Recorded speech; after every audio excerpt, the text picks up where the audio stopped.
இன்றைக்கி கிறிஸ்பியாக கேரட் ரவா தோசை எப்படி செய்கிறதுன்னு பார்க்கலாம் வாங்க.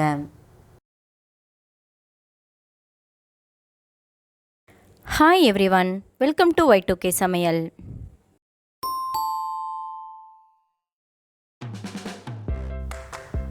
மீடியம் சைஸ் கேரட் 2 எடுத்து அதை சின்ன சின்னதாக கட் பண்ணி மிக்ஸி ஜாரில் போட்டு நல்லா பேஸ்ட் பண்ணி எடுத்துக்கோங்க. அந்த பேஸ்ட்டை ஒரு பவுலில் ஊற்றி அது கூட 1 கப் அரிசி மாவு, 1 கப் ரவை,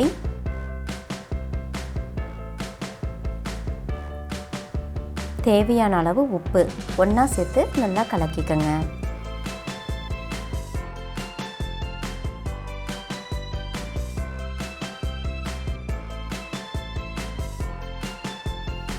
அப்புறம் அது கூட 1/2 லிட்டர் தண்ணி ஊற்றி நல்லா கட்டி இல்லாமல் கலக்கிக்கோங்க.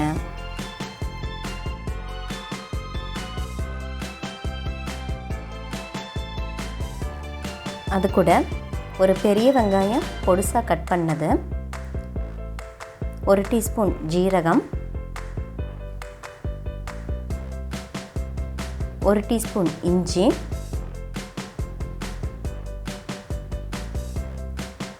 3 பச்சை மிளகாய் சின்ன சின்னதாக நறுக்குனது, 1 டீஸ்பூன் கருவேப்பிலை, 1/4 கப் கொத்தமல்லி. இது எல்லாத்தையும் நல்லா கலக்கிக்குங்க.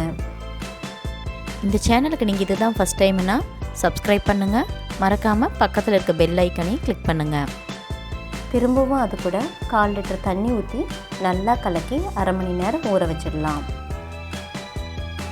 அது அப்படியே ஊறட்டும். அதுக்குள்ளே நம்ம தேங்காய் துவையல் எப்படி செய்கிறதுன்னு பார்க்கலாம்.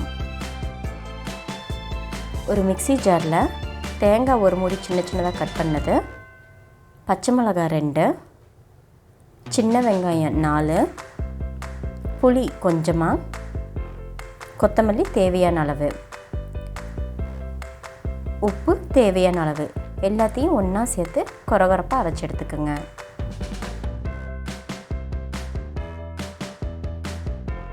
தேங்காய் துவையல் ரெடி ஆயிடுச்சு. 1/2 மணி நேரம் ஆயிடுச்சு. மாவை நல்லா கலக்கி விட்டுக்கலாம். மாவு கண்டிப்பாக தண்ணியாக இருக்கணும், கெட்டியாக இருக்கக்கூடாது. கல் நல்லா சூடானதும் மாவு அதில் ஊற்றி அடுப்பை மீடியம் ஃப்ளேமில் வச்சு தோசை சுட்டு எடுத்துக்கலாம். வேணுங்கிற அளவு எண்ணெய் மேலே ஊற்றிக்கிங்க.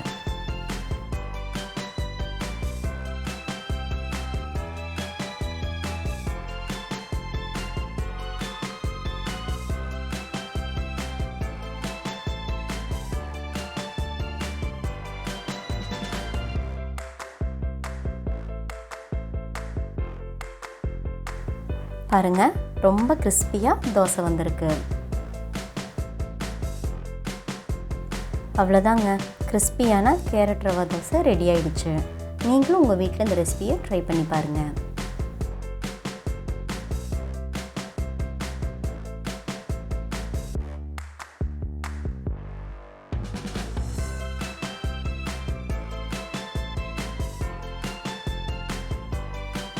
இந்த வீடியோ உங்களுக்கு பிடிச்சிருந்தா லைக் பண்ணுங்கள், ஷேர் பண்ணுங்கள், மறக்காமல் கமெண்ட் பண்ணுங்கள்.